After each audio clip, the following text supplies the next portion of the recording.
The murmur of a ventricular septal defect is typically holosystolic and sometimes accompanied by a palpable thrill. Listen to a patient with a ventricular septal defect. I will start with 3 beats and then add the murmur.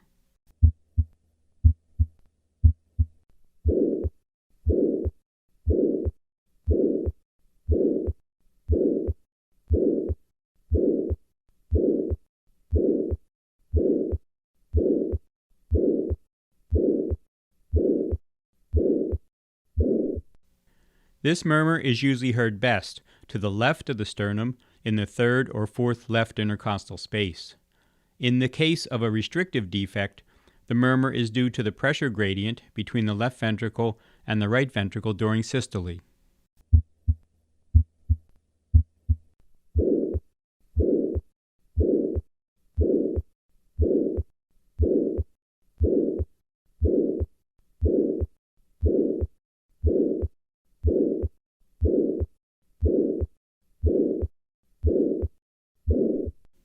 The intensity of this murmur does not correlate with the degree of shunting.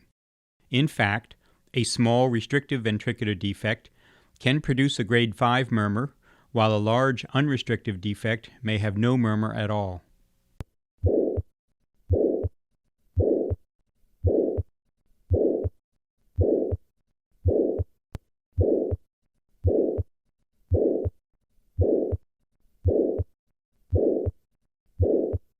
Patients with ventricular septal defects tend to be diagnosed early in life. Small ventricular septal defects produce loud murmurs, and large ventricular septal defects can precipitate heart failure at a young age.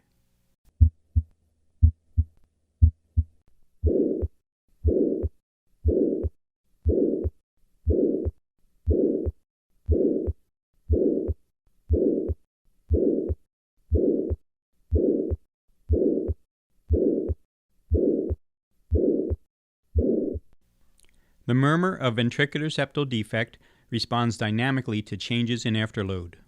For example, a hand grip maneuver will noticeably increase this murmur. Listen to the change in the murmur of ventricular septal defect with a hand grip maneuver. First at rest,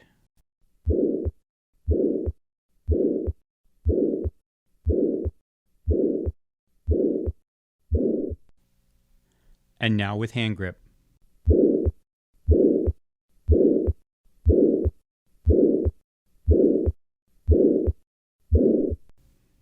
Two-dimensional echo Doppler imaging can identify the size, location, and hemodynamic effects of a ventricular septal defect and help guide interventions to close it.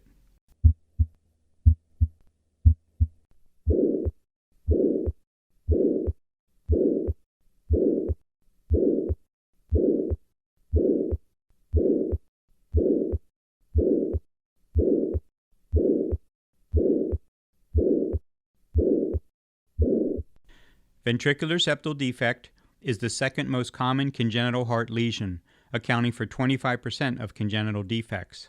Most ventricular septal defects undergo spontaneous closure in the first few years of life.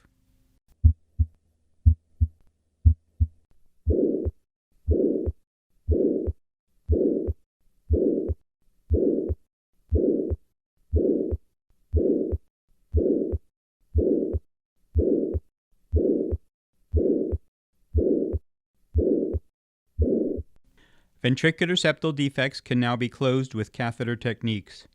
Surgery may be required to close large defects to prevent heart failure or the occurrence of pulmonary hypertension.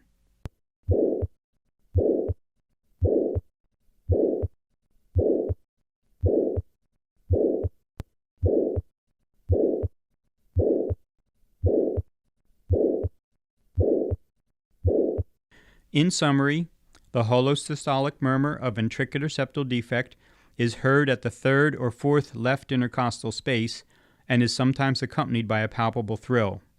Listen once again to a patient with a ventricular septal defect.